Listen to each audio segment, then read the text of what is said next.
নমস্কার, শান্তনু হাজরা বলছি। আজকে সেই ঘুরে ফিরে সেই চুরির কথাই বলবো।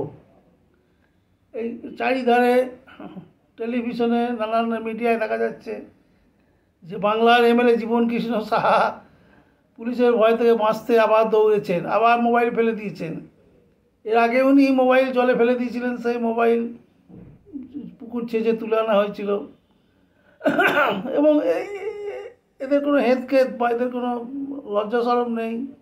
এই চলছে, আবহমান কল ধরেই চলছে। দেখি চুরি করছে, পুলিশে তাড়া করছে, সঙ্গে সঙ্গে অ্যারেস্ট হচ্ছে, 2-4 দিন থাকছে, পিজি হাসপাতালে গিয়ে তারা আনন্দ করছে, নানান রকম ভালো মন্দ খাচ্ছে, আবার হুড খোলা গাড়িতে, আবার ভ্যাপু লাগানো গাড়ি চাপে ঘুরে বেড়াচ্ছেন, আবার মাঝে মাঝে আন্তর্জাতিক স্তরে নানান আনন্দের অনেক জিও পলিটিক্সের কথা বলছেন।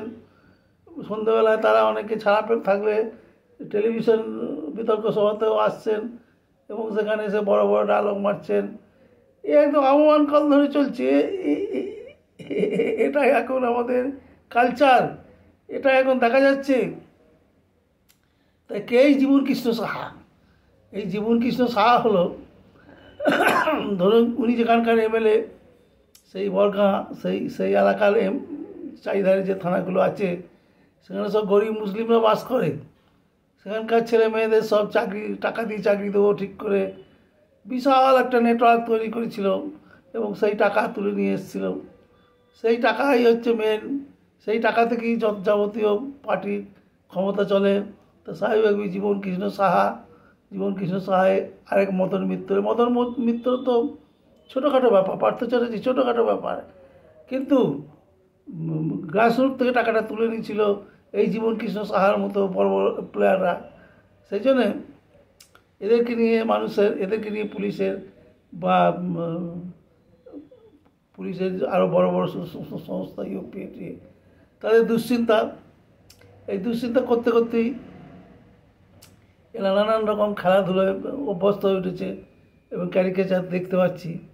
এদিকে এইসব নানান লতায় পাতায় দেখা গেছে যে রায়মোহন হারবারে যিনি অভিষেক ব্যানার্জির কাছে হেরে গেছেন লোকসভা ভোটে, তার একটা মামলার ভিত্তিতে অভিষেক ব্যানার্জিকে হাইকোর্টে আসতে হয়েছে।